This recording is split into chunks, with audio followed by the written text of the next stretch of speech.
You're probably feeling a lot of anxiety when you have to justify your prices. I'm going to give you 2 different strategies that you can apply today so this becomes an issue of the past. Have you ever been in a position where a client who's interested in working with you and that you're also mutually interested in working with has asked you this very painful question, why does it cost this much, or I can't afford this, and you start to go into panic attack, you get that cold sweat, your heart starts racing because you think, my God, it's so long since I've heard from a prospect, a live lead, and now they're asking me this very difficult question. I feel compelled to capitulate, to compromise and lower my prices immediately, and I don't know when my brain freezes. Or maybe you have a really strong negative emotional reaction, like, how dare you? Why would you say that to me? You want to hit them back. It's like, that's an insult to me as a human being, to my training and everything I've ever done. How dare you?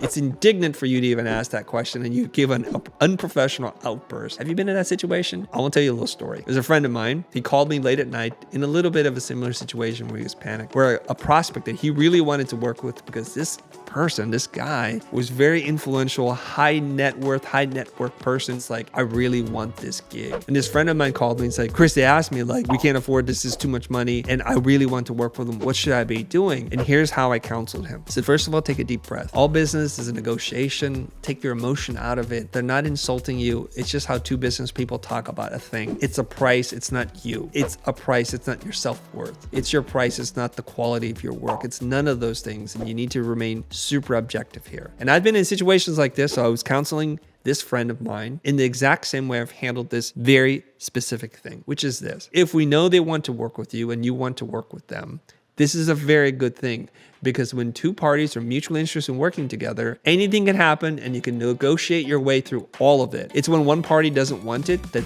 there's really no point. So you want to work together and you see mutual benefit. This is what a deal is structured on. This is the foundational layer. You get to use this line, and I'm going to say it to you, and hopefully you can use it in your own business, which is, hey, it sounds like we want to work together, which I'm very excited to do. I can't do it for the price that you're asking for. How can we get really creative and design this in such a way that you get what you need, the have to haves, and then we can talk about the nice to have. So let's start there. What is it that you have to have? So if you're a videographer, it could be like, we have to have the shoot, we have to have the finish edit that's color graded. Those are the have to haves, and it has to be delivered by this date. We get that. So without that, that's the MVP. This doesn't work at all. What are the nice to haves? Well, it has some title design, has a 3D animation product demo, and it has some extravagant locations. If we say that the basing that you want can be delivered at this price, I can possibly give you one of those 3. Which of those 3 are the most important and critical to the success? And based on what we talked about, I feel like it's option 2 or option 3, but not option 1. So you can guide them through this process too, and say, like, based on what you want, you can spend money on these other things, but I'm not sure that you're going to get a good ROI on that. And you guide them through that process where the client reaches out and say, you know what? We love that you're flexible. We love your transparency, your style of communication. We actually think we want all 3. We'll go find some more money. How much more is it going to cost? That's a wonderful outcome, right? You can say, great, fine, we'll do that. Or if they're like, you know what? We got what we got for a budget, which is more likely the case. There, of the 3, which one do you recommend? And this is where you can really lean in on your expertise and be an advisor trusted on the project and say, look, as much as I want to make it look like that, that's going to be a lot of unnecessary money being spent. Let's save a couple bucks, but this is where I think you're going to feel it. And when you're going to get the best results given the objectives you're after. And you can do that. Hey, before we go any further, my team just told me that over 60% of you that watch this channel are new viewers, but you're not subscribed. So I'm just going to ask you, if you're finding this to be valuable, please go ahead and hit the subscribe button. It helps us with the analytics, but more importantly, it allows me to teach more people and to feel like I'm doing the right thing to help you make a living doing what it is that you love. Now, this may be overwhelming for you because maybe you're still new in your business, you're not used to sales, and especially you're very conflict averse. I hear you, I feel you, but I want to point out a couple other things that might help you see this from a different perspective, from a human psychological level. You've heard me talk about this before, so let me talk about this. There's something I need to clarify with all of you, and I know there's a lot of emotional energy around this, that some of you think the position that I take and the thing that I'm advising to you is very pompous and arrogant, and it's the fastest way to go bankrupt. But I just want to check in with you about the logic and how I'm looking at this. What am I talking about? A little while ago, and we'll link that video right here so you can see it, is I said in a workshop, never justify your price, because justification is a sign of conceding the higher ground to your prospect. And if we just map this out to other things, then you'll see why it makes sense. Now, your initial reaction is going to be very emotional. Like, of course, your clients need to know how you charge, why you charge, and you got to tell a whole story. But if you just pause that thought for a second, and I want to look at things and introduce this concept to you, and I've talked about it before. It's called the symmetry of logic, where if it works one way, then it should work in most other ways. But if it only works in one instance and every other instance in your life, it doesn't work, maybe you have to question whether or not this is a truth or it's just something you want to hold on to be true. Let's talk about human dynamics, because sales is human dynamics. It's social relationships. It's a construct, right? So if you meet somebody of the opposite sex or whoever you're attracted to, you really want to get together with them and you have some esteem, you have some self-confidence, you think you have something to offer the world. It's not like you're some kind of simp, okay? So you're an equal in this relationship. You're not like a serial dater where you're just looking for body count here. You're looking for a long-term relationship. You think, is this the one? So you meet them. If the first thing they say to you is like, why should I date you? They're asking you to justify to them why you're worthy of even having this conversation on a date.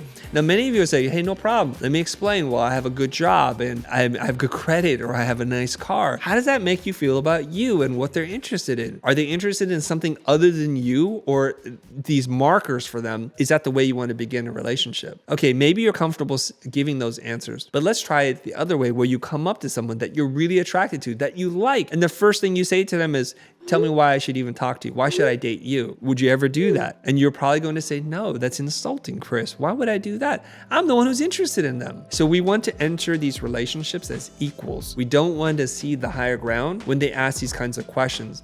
And in most industries, other than the creative services space, people do not justify their prices. You go in and ask a car dealership, why is the car priced this way? Try that. Go to any supermarket and ask them, why does a can of beans cost 78 cents? Why does that head of lettuce cost 54 cents or $3? Why does this green juice cost $9? Go to the car wash, ask them, why is it $9? Some of them will explain, some of them will not. But many of them, you're like, this is uncomfortable to even ask. So if it's uncomfortable for you to ask, why do you think it's good for you to answer this kind of question? Your prices are your prices. And through a series of your own calculations in terms of overhead, profit margin, cost of living, everything that you need, your level of experience, your level of quality, you've determined this is your price. And at this point, all you can do and all you should do is present to your prospects, this is the price. I'm not really negotiable on the price. If you don't want to work with me, I totally understand, because for every customer, there's a vendor, and I probably am not the right person for you. And I find that any prospect who immediately challenges me on the price and asks me to justify, I already know it's going to be a long day. And I've done enough business where I'm like, the last time I took on a client like that, I didn't enjoy the experience. And I want you to reflect back on your life. The last time I dated a person that asked me all these questions for me to justify myself, to make me prove myself to their parents, that relationship did not go well. And maybe it did work out for you. And if it did, by all means, keep doing it. We have to understand that if it doesn't apply in most cases in our life, why would it apply in this one way? Because you know why? Because we're so used to answering questions, justifying ourselves, pleasing other people, because we're people pleasers. We're conflict averse, and we think every question is a legitimate question. It is not. Not all questions are legitimate. Answering why is it this much, or justify your price, is not a legitimate question in my opinion. I know that sometimes when I share short clips with y'all, that you start to get really triggered with a response, like how come this person can be such an arrogant a-hole, and it's like the best way to lose all of your clients. That's why I wanted to spend this time and give you a little bit more context and expand the conversation so you can see it's from a point of view of support and love, and to make sure that you don't just throw yourself at a project and lose all semblance of self-respect and control, because actually your clients will respect you more for it. So if you have additional questions or comments, I'd love to hear them. Go ahead and drop them below, and I'll do my best to respond.